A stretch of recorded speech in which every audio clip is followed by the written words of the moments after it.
السلام عليكم. هذا فيديو توضيحي حول وفاة مشجع فريق الجيش الملكي عماد الله يرحمه ويوسع عليه، واللي ما توفاش في الديار التونسيه بل توفى في المغرب يوم امس، الله يوليه برحمه الله.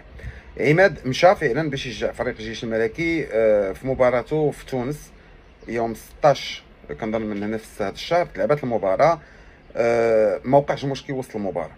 بعد نهايه المباراه عماد الله يرحمه وخوه وشي صحابهم خرجوا بالليل، مشاو لشي بلاصه وقع شي مشكل، واش جبدوهم شي وحدين، واش هما تناقشوا مع شي دراري اخرين. المهم ملي وقع ديك المشكل تم الاتصال بالشرطه التونسيه. عماد اللي كيحكي للسيده اللي كانت معاه في المصحه الله يرحمه قبل ما يتوفى بساعات قليله، قال بانهم هما خافوا ولا يظلموا في بلاد واحده اخرى وما عارفينش البوليس كي غيتعاملوا معاهم. هربوا. الوقت اللي هربوا خوه تشد، ما كانش عارف هو خوه تشد، ولكن انا نعاود لكم القصه كيفاش وقعت. هو ملي هرب تفارقوا هما الدراري.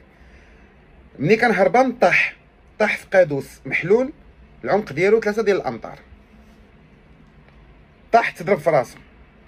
جات البومبيه ديال تونس، القوات المساعده ولا مش كيسميوهم في ذلك البلد السعيد، عتقوه نقدوه، ولكن رغم الجرح اللي عنده وارتجاج اللي كان وقع له، هو رفض انه يبقى في تونس وبغى يشد الطياره ديالو اللي كانت خارجه مع 6 ديال الصباح. ما كانش عارف هو خوه مشدود ديك الساعه. شد الطياره رجع للمغرب، لقى الناس كيتسناوه، مشاو للمستشفى بن سينا في الرباط، من بعد مشاو لمصحه خاصه، تعقدت الحاله ديالو وسط المصحه وتوفى يوم امس على الساعه 11 ليلا. طبعا الارتجاج اللي كان عنده في المخ واحد الكسر كان يمكن له يتعالج بالادويه، ما كانش يحتاج حتى انه يدير الجبيره، انه يدير القبض.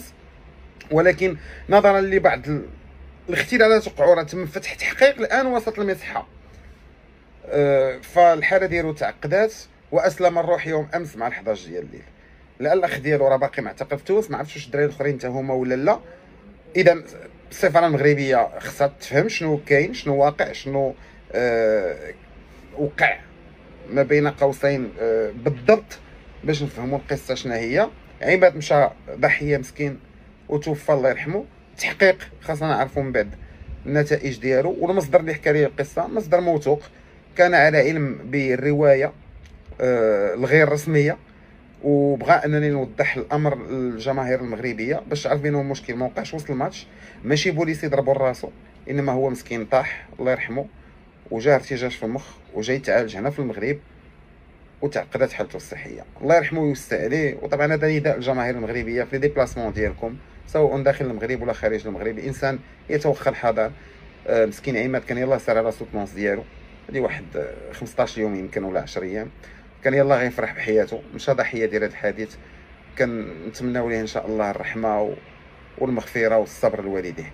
وطبعا الاخ ديالو الله يشوف من حاله تا هو، لانه دابا مشدود في تونس ويسيق اخبار بان خوه توفى، فالله يدير ليه فيها الخير. هذا ما كان هذا فقط توضيح بالنسبه لهذه القضيه.